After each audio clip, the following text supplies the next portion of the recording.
کام ہوا تو ڈبل خوشی، ایک کام کی خوشی، یا اللہ تیرے انعام کی خوشی، کام نہیں ہوا تو یا اللہ میری تقدیر نہیں تھی، میرے پاس میں محنت نہیں کر دی، آگے اختیار تیرا تھا، تجھے منظور نہیں تو اطمینان ہے، تیری تقسیم پر راضی ہوں، زندگی آسان ہو جاتی ہے کہ نہیں؟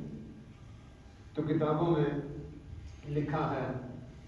کل کے درس میں جو گزرا، سیدنا عکاشہ رضی اللہ تعالیٰ عنہ یہ ان لوگوں میں سے کہ جو متوکلین کے صف میں قیامت کے دن جنت میں جانا چاہیں گے، انہی کا واقعہ ہے۔ بدر میں شریک تھے، تلوار کی ہاتھ میں ٹوٹ گئی، نبی علیہ السلام کے پاس حاضر ہوئے، یا رسول اللہ اب بات خالی ہو گئی، آپ علیہ السلام نے ایک لکڑی دی ان کے ہاتھ میں،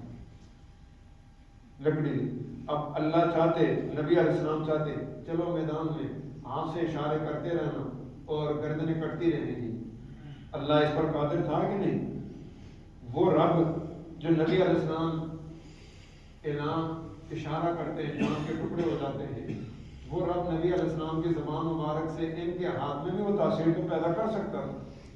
لیکن نبی علیہ السلام نے انہیں کیا دیا؟ ہاتھ میں تلوار کو متبادل کر کے دے دی کہ بھئی کچھ نہ کچھ ہاتھ میں آپ چلاؤ۔ یہ لکڑی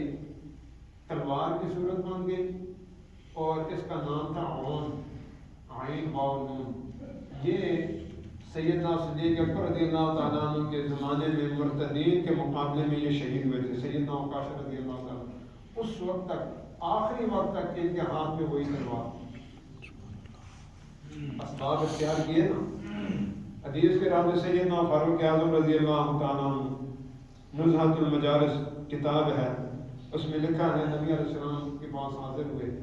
یا رسول اللہ ایک فلاں ضرورت کے لیے حاضر ہوا ہوں، تو آپ علیہ السلام نے فرمایا ٹھیک ہے۔ میں آپ کو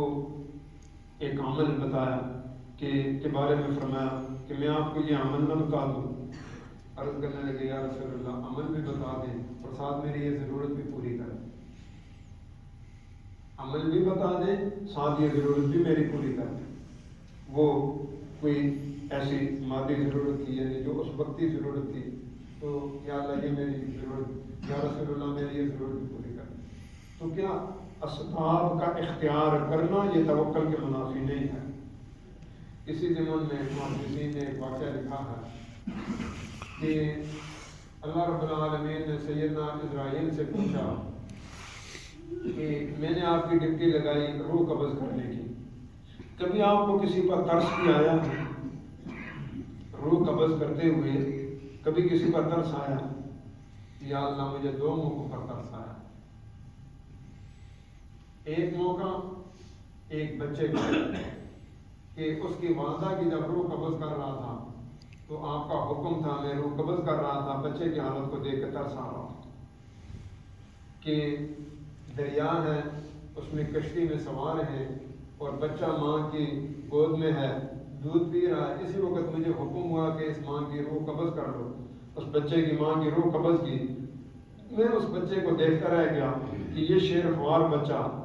یہ اب دریا کی موجوں اور لہروں کی نظر ہو جائے گا اور اس کی روح قبض کرنے کا حکم بھی نہیں ہے، آگے اس کی زندگی ہے تو اس کی پرورش کا اور کیا انتظام ہوگا۔ ایک اس بچے کو دیکھ کر مجھے بڑا ترس آیا۔ دوسرا ایک بادشاہ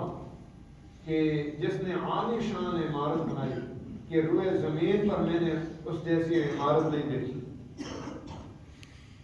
اور مجھے حکم ہوا کہ یہ اس نے جو عمارت بنوائی ہے اس کے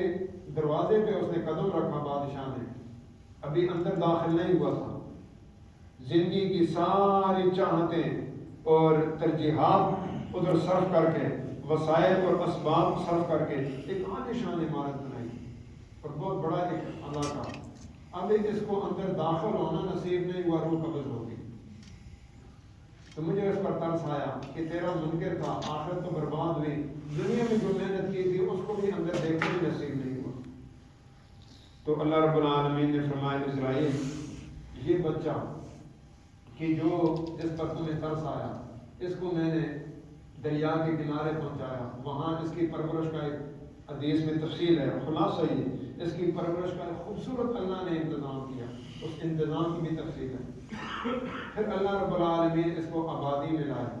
پھر اللہ نے اس کو طاقت دی، قوت دی، حکمرانی عطا کی، یہاں تک کہ روئے زمین پر یہ مضبوط ترین حکمران بن گیا،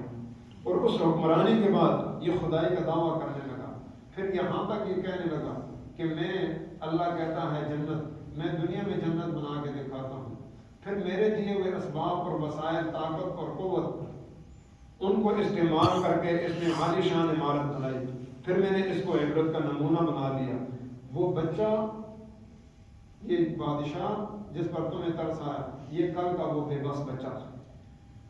تو انسان بھول جاتا ہے کس نے پیدا کیا، کس کے امر سے میں آیا، کس کے پاس میں نے چلے جانا۔